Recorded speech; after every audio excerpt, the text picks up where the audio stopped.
Cuffy, petite commune du Cher, est point zéro de la Loire à vélo, où viennent se marier la Loire et l'Allier. De là, 800 km cyclables permettent de rejoindre l'océan à Saint-Brévin-les-Pins. L'idée de créer un cheminement ligérien a vu le jour en 1995. 20 ans plus tard, 950 000 touristes, dont un tiers d'étrangers, empruntent tous les ans l'itinéraire de la Loire à vélo. Marion travaille au comité régional du tourisme Centre-Val de Loire. Elle est en charge du développement de la Loire à vélo. En fait, la Loire à vélo, ce n'est pas qu'un itinéraire cyclable. C'est vraiment une destination touristique à part entière et on l'a voulu comme telle, en justement développant des services adaptés à la pratique du vélo. En développant des réseaux d'acteurs, vraiment des hébergements touristiques en premier lieu, ensuite des loueurs et réparateurs de vélos, des offices de tourisme, des sites de visite et de loisirs. On peut également faire d'autres activités et coupler justement le vélo avec des activités plus nature. Marion rend visite à Christophe. Guide naturaliste, il fait partie des 540 partenaires référencés qui enrichissent le parcours de la Loire à vélo. Il partage sa passion pour le bec d'Allier en proposant descente de Loire et découverte de la flore et de la faune. Voilà. Alors ça, indice de présence caractéristique du castor. Donc là, on voit bien la branche qui a été sectionnée. Voilà, ça c'est un crâne de castor. Donc, on voit bien ici les incisives. Hein. Et puis on voit aussi qu'il a la possibilité de transporter très facilement, c'est comme une pince, des morceaux de bois dans sa gueule. Hein. C'est ça qu'on recherche, l'interaction vraiment. On veut favoriser en fait ce contact avec la population locale, les gens, les professionnels vraiment le long de la Loire à vélo, ces passionnés de la Loire, parce qu'on en rencontre beaucoup des passionnés de la Loire comme Christophe.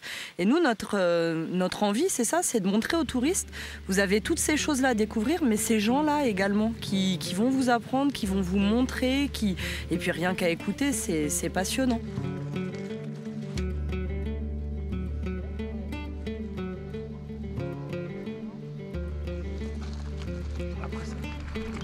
Voilà. D'autres espèces comme le martin pêcheur.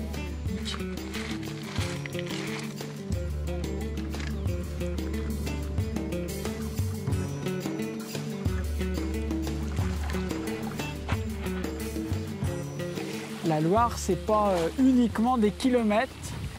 Et pour la découvrir, souvent ce qu'on conseille aux gens, c'est de la découvrir sur des petites distances. C'est pas en faisant 100 km par jour qu'on peut... voilà. Après, il faut savoir si on est venu manger des kilomètres ou découvrir vraiment une région.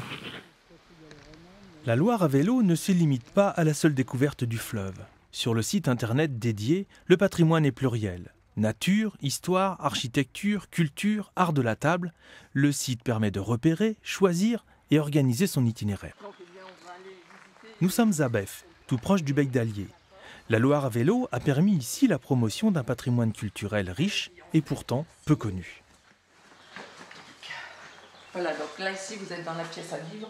La municipalité, pour accompagner ce tourisme itinérant, a décidé de bâtir des hébergements, une initiative qu'accompagne le comité régional de tourisme. C'est vraiment un itinéraire accessible à tout type de public, à tous les budgets, parce qu'on a vraiment tout type d'hébergement également, aussi bien l'auberge de jeunesse, de l'hébergement collectif, hôtel, chambre d'hôtes de charme, camping également, donc vraiment tout type d'hébergement avec tout type de tarifs, donc vraiment accessible à tous et d'autant plus accessible qu'on est quand même sur un relief assez plat, donc c'est également accessible de par sa facilité. Le vélo et les modes d'itinérance douce autorisent plus facilement l'observation, l'arrêt et du coup organisent plus facilement découvertes et rencontres.